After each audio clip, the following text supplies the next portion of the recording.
They say revenge feels sweet, until the heart starts to bleed from its own wounds. She thought marrying him would be her greatest victory, but little did she know, one hidden truth would turn her revenge into redemption. She never planned to fall this low. Once, she was the girl who believed in love, the kind that writes poems into your heart and makes you feel like forever isn't long enough. But forever had betrayed her.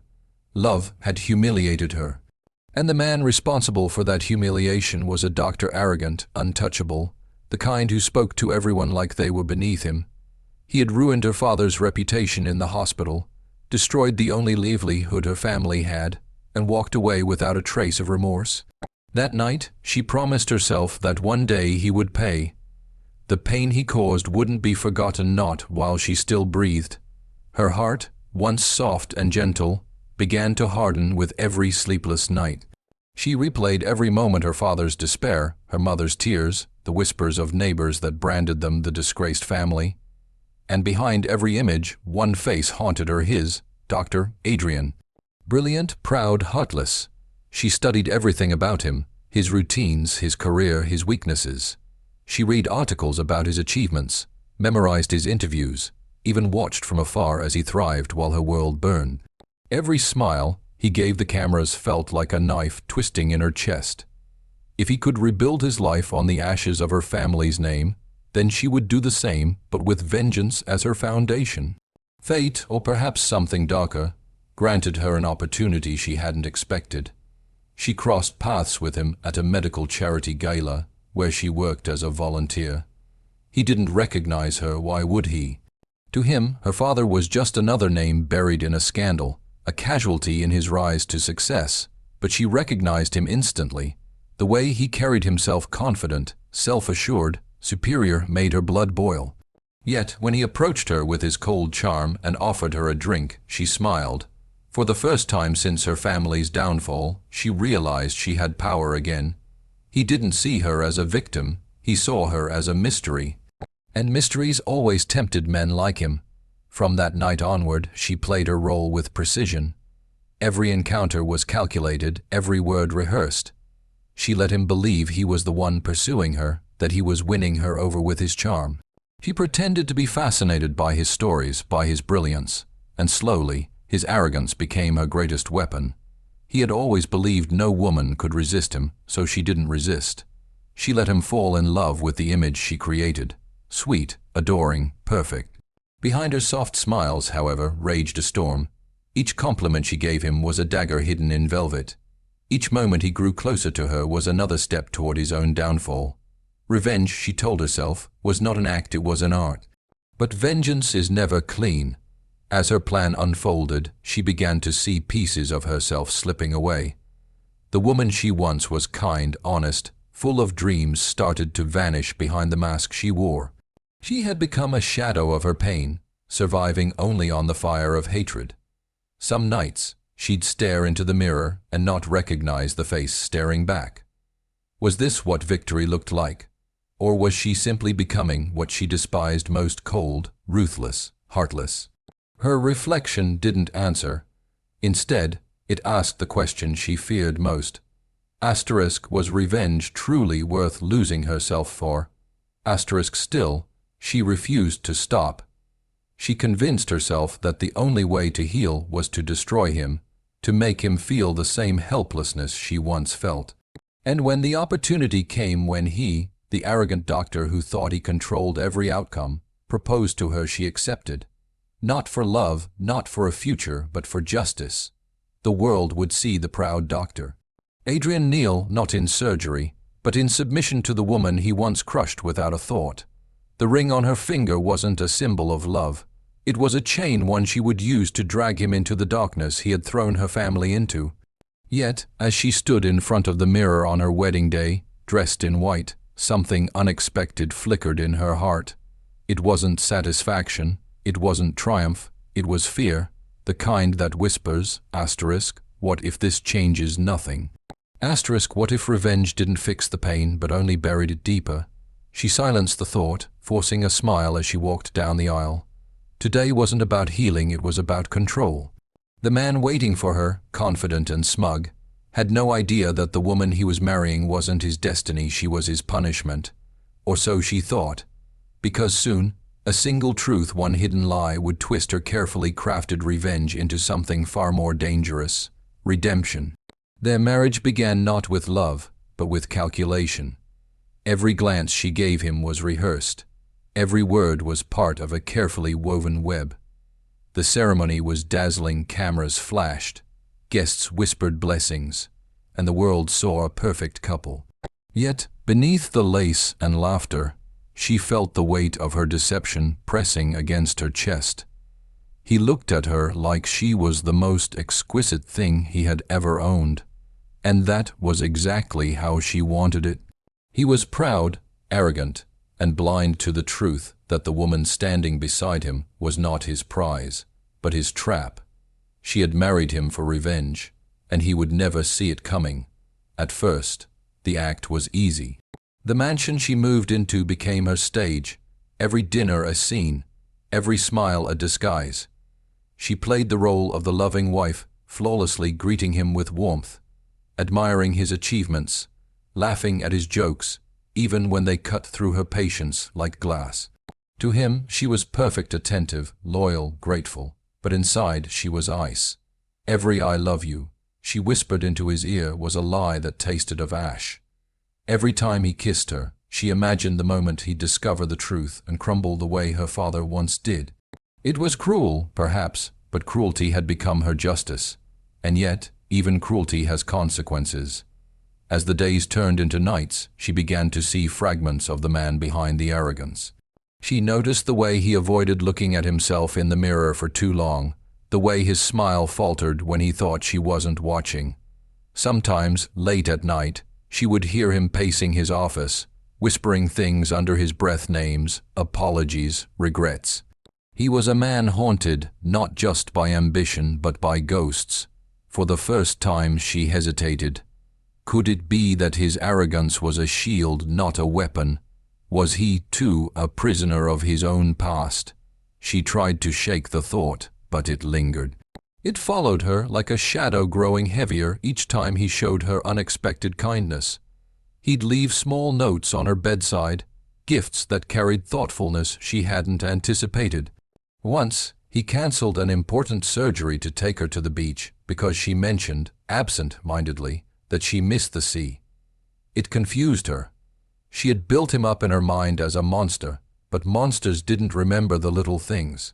Monsters didn't look at you like you were their safe place. The more he revealed his humanity, the harder it became to keep her heart sealed in vengeance. But she couldn't afford to weaken, not yet. Every time compassion tried to creep in, she reminded herself of her father's disgrace, her family's pain, the nights she had cried alone. This marriage wasn't a fairy tale, it was justice dressed as romance. Her mission was to make him fall deeper, to let him believe that their life together was real until she could tear it all away. The thought should have thrilled her, but it no longer did. Instead, it made her stomach twist with guilt she didn't understand. Somewhere between pretending and existing, her lies had begun to feel like truth. Still, she kept her distance emotionally, if not physically. She smiled through dinners, laughed at conversations, and fulfilled her wifely duties like an actress caught in her longest performance. But behind closed doors, she wrestled with herself. How much longer could she keep up the act? How much longer before her mask slipped? And if it did, would he hate her or forgive her? The thought terrified her more than she cared to admit. Because deep down, she wasn't sure which outcome she wanted. Revenge had been her purpose, but now, she wasn't certain if she wanted victory or redemption. The marriage built on lies was slowly becoming something she couldn't control, something that frightened her more than her own plan ever had. In the beginning, she had convinced herself that he was incapable of feeling that his arrogance was armor forged from cruelty. But as days turned into weeks, the cracks began to show. It started subtly, in moments she almost missed. He'd sit alone in his office for hours, his usually composed face shadowed with something that looked too human to be pride. Sometimes, she'd find him staring at an old photograph, a woman and a young boy, before quietly tucking it away when he noticed her presence. There was a heaviness in him, a quiet grief buried beneath layers of ego and confidence. It confused her, unsettled her. Monsters weren't supposed to have wounds. One evening, she caught him standing by the window, his posture uncharacteristically fragile. His reflection in the glass was not that of a man consumed by arrogance, but one burdened by regret. "Do you ever wonder," he said suddenly without turning to her, "if some people are meant to be hated, just so others can feel righteous?" The question pierced through her like ice.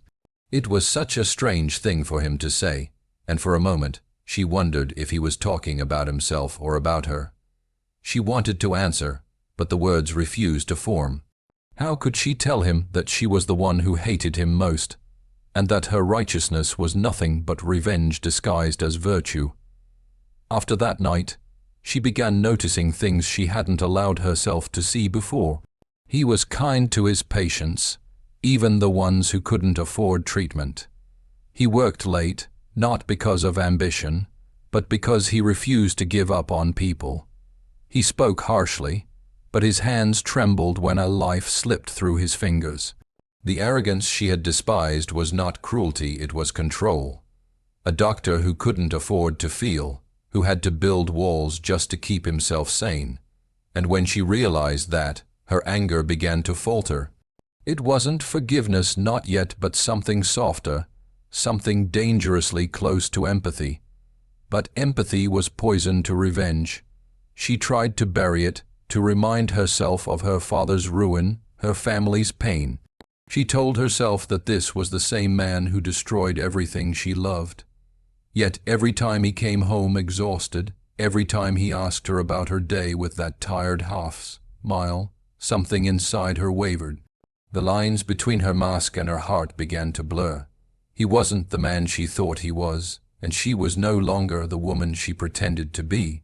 The game she started with confidence now felt like quicks, and the more she struggled to stay in control, the deeper she sank into feelings she didn't want to name. One night, she found him asleep in his office, his head resting on a stack of patient files. His face, stripped of its arrogance, looked heartbreakingly human. She stood there for a long moment, staring at the man she had sworn to destroy, and for the first time she didn't feel hate. She felt sorrow for him, for herself, for the tangled web of lies they both lived in. Without thinking, she reached out and brushed a strand of hair from his forehead. He stirred slightly, murmuring her name in his sleep. Her heart clenched. When had her name started sounding like something gentle on his lips? From that night forward, something shifted between them. Their arguments softened into conversations, their silences into comfort. He began sharing pieces of his past, his mother's illness, the betrayal of his mentor, the fear that no matter how many lives he saved, he'd never save himself. And she listened. She shouldn't have. Every story he told, every glimpse of vulnerability, chipped away at her resolve. The man she had once painted as a villain now stood before her as something far more dangerous, a man capable of love, and worse, of being loved back. And as much as she tried to deny it, she felt herself falling. Not out of weakness, but because somewhere in the ruins of revenge, she had found something she never expected: the truth that hate and love often share the same heartbeat. It was a stormy night when everything changed. Rain lashed against the windows, thunder rolled across the sky, and she stood in the hallway, frozen, as voices drifted from his office. She hadn't meant to eavesdrop, not at first, but when she heard her name followed by a tone of regret, curiosity turned to dread. His voice was low, raw, unlike anything she'd ever heard from him before. "I never wanted to hurt them," he said quietly to the man on the phone. "Her father took the blame for something he didn't do, and I've carried that lie for years." The words struck her like lightning. Asterisk, what did he just say? Asterisk, every ounce of anger she had nurtured for so long began to tremble under the weight of that confession. She pressed herself against the wall, her heart pounding. The lie she had built her life around, the belief that he destroyed her family, shattered in a single breath. He hadn't been the villain, he had been framed just like her father. The true culprit was another doctor, his superior at the time, who had manipulated evidence to save his own career. Adrian had taken the fall in silence to protect the hospital's reputation, to protect the patients who would have suffered had the scandal gone public. Her knees buckled. For years, she had carried hatred like a torch, only to discover she had been burning herself with it all along. The man she married for revenge was never her enemy, he was her mirror, wounded by the same betrayal. That night, she hid in the shadows of the hallway, tears blurring her vision. Every moment of cruelty she had inflicted on him replayed in her mind the lies, the manipulation, the coldness she had justified as justice. And all this time, he had endured it quietly. Perhaps he had sensed her motives. Perhaps he had simply cared too much to fight back. She didn't know. All she knew was that the ground beneath her had vanished, and she was falling into the truth she never expected. Revenge had been her compass, but now it pointed to nowhere. Her heart ached not with anger, but with guilt. The days that followed were unbearable. She moved through the house like a ghost, unable to meet his eyes, unable to breathe without remembering his words. He, on the other hand, carried on as if nothing had happened, or maybe he was just pretending to. But she noticed the fatigue in his smile, the sadness in his gaze when he thought she wasn't looking. The realization consumed her. She wasn't the only one living a lie. He had been lying too, but his lie was born of sacrifice, not malice. She wanted to tell him she knew, to scream that she was sorry, but the words refused to come. How could she confess when her own deceit ran deeper than his? One evening, unable to bear the silence, she went to his office. The same photo of the woman and child still sat on his desk. "Who are they?" she asked softly. He looked up, startled, then smiled sadly. "My sister and her son," he said. "They died because of the mistake I didn't make." His voice broke and her heart followed. The story spilled out of him, the scandal, the cover-up, the price of taking the blame. When he finished, he looked at her with eyes that had seen too much pain. "You remind me of her," he murmured. "You have the same strength, the same fire." She wanted to tell him that her fire had been built on lies, that she didn't deserve his kindness. But she stayed silent, drowning in shame. That night, lying awake beside him, she realized her revenge had turned into a tragedy, not his, but hers. The walls she had built around her heart had become her prison. The lie that once fueled her now poisoned every breath. She thought revenge would set her free, but instead it chained her to guilt deeper than any hatred could reach. The truth had changed everything, not just her understanding of him, but her understanding of herself. She had spent years fighting a war that never existed, and the only casualty was her own soul. For days, she lived in silence, trapped between guilt and fear. Every glance from him felt heavier. Every word spoken at the dinner table cut through her like a blade. She couldn't look at him without remembering that her entire marriage, every touch, every smile had been built on deceit. And worse, she now knew the truth he had carried all along. Her heart warred with itself, torn between confession and cowardice. She wanted to tell him everything, to fall to her knees and beg forgiveness, but pride was a stubborn ghost. The same pride that once drove her to seek revenge now kept her chained to her lie. She feared that if she told him, he would never forgive her. And yet, if she didn't, she would never forgive herself. He began to sense something was wrong. The distance between them was no longer cold, it was sorrowful, weighted. She caught him watching her, eyes filled with questions he didn't dare ask. Sometimes he reached for her hand, as if to anchor her back to him, but she would pull away, too ashamed to meet his touch. Each act of avoidance tore another piece from her soul. She remembered the way he used to be proud, distant, untouchable, and the way he had softened for her. Now it was she who had turned cold, and he who waited in silence, wondering where he had gone wrong. The irony was unbearable. The woman who had once vowed to break his heart was now terrified of being the one to destroy his trust. Her nights became a battlefield of thoughts. She would lie awake beside him, feeling the warmth of his breath, remembering how he used to be her enemy. Now, he was her pain and her peace all at once. She had come into his life like a storm, intending to drown him, only to find herself lost in his tide. Every morning, She'd wake up and whisper a silent apology to the man sleeping beside her. But apologies spoken in the dark change nothing. Guilt doesn't dissolve through silence, it festers, feeding on every moment of dishonesty. She realized that the longer she waited, the more she was becoming the very thing she had despised, a liar hiding behind good intentions. And yet, there was another emotion she couldn't ignore: love. Real, aching, undeserved love. She tried to deny it, to convince herself it was guilt disguised as affection, but her heart knew better. It beat faster when he smiled, ached when he was near, and broke whenever she saw the exhaustion in his eyes. This wasn't the cold, calculated attachment she had planned. It was something raw, consuming, and painfully human. How could she have fallen for the man she once blamed for everything? The answer terrified her, perhaps because love had found her not in purity, but in the wreckage of her own deceit. She didn't love him because he was perfect. She loved him because he was flawed in all the same ways she was. But pride refused to let her surrender easily. Each day she fought an invisible war between confession and silence. She rehearsed the truth 100 times in her head, how she would tell him, how she would explain everything. But every time she looked at him, her courage crumbled. She was afraid of the moment his eyes would change, when love would turn to disgust, when forgiveness would turn to farewell. That fear was worse than any punishment she had imagined. Because if he walked away, she would lose not just him, but the last piece of herself still worth saving. Eventually, the weight of her lie began to show. Her smiles became hollow, her laughter faded. He noticed, of course.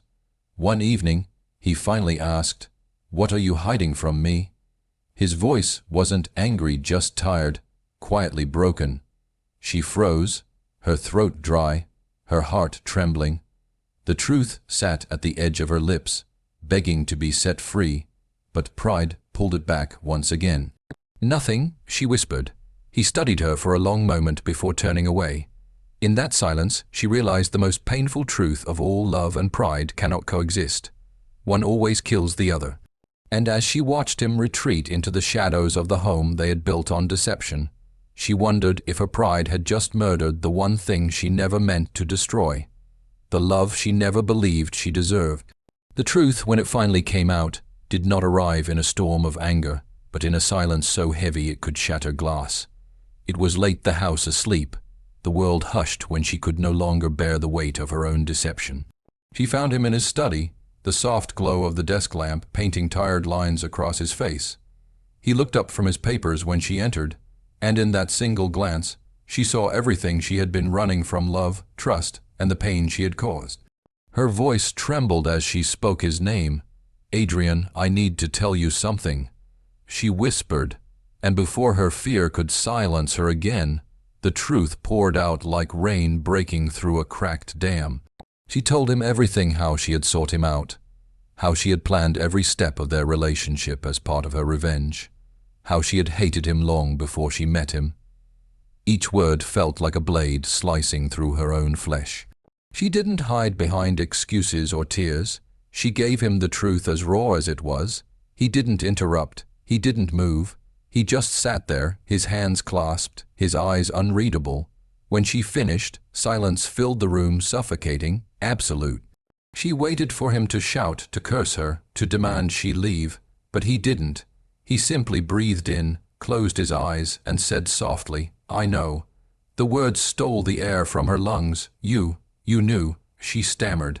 He nodded, his gaze distant. "I didn't know everything, but I knew you were hiding something. I just didn't want to believe it was this." His voice broke on the last word, and she felt her heart splinter. Tears welled in her eyes, but he didn't look at her with hatred. He looked at her with something far worse: sorrow. "All this time," he whispered, "I thought you hated me. I thought you were punishing me for something I didn't understand. And still I—" His voice faltered, his breath unsteady. "I loved you anyway."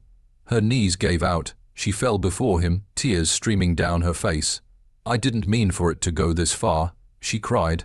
"I thought I wanted revenge, but somewhere along the way She couldn't finish. Her sobs filled the space between them, raw and unrestrained. For a moment he didn't move, and she feared that her confession had turned love into ash. But then, quietly, he knelt beside her. His hand steady, gentle, lifted her chin until her trembling eyes met his. "Revenge doesn't heal," he said softly.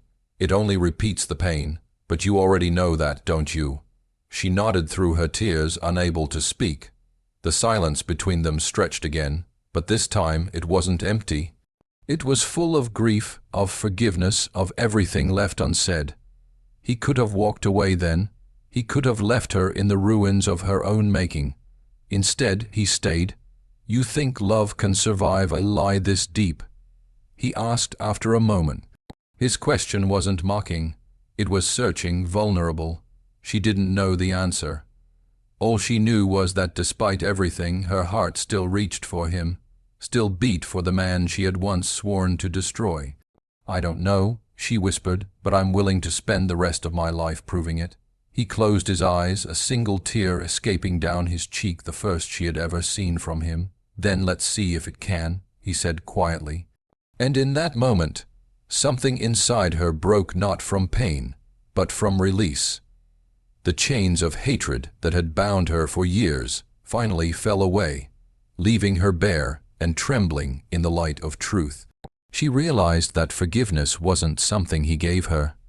It was something he allowed her to find within herself. Their marriage, once a weapon, had become a wound, but a wound that could finally heal. The lie that had built their world had destroyed it, yes, but in its ashes lay something purer, something fragile, anew, the beginning of redemption. Marriage, once a weapon, had become a wound, but a wound that could finally heal. And with healing came something neither of them expected: peace. In the weeks that followed, they didn't pretend that the past could be erased. There were scars between them, some visible, some buried deep, but for the first time, they faced them together. Their love was no longer wrapped in illusion. It was raw, imperfect, painfully real. She learned that forgiveness was not forgetting, it was choosing to stop bleeding from the same wound.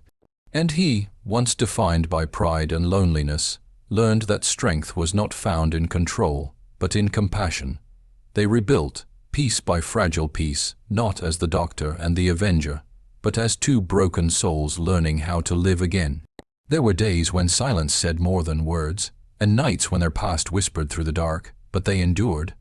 Because somewhere within that broken beginning, they had found the courage to love without masks. Years later, when people asked how they met, she would only smile and say, "Through a mistake that became a miracle."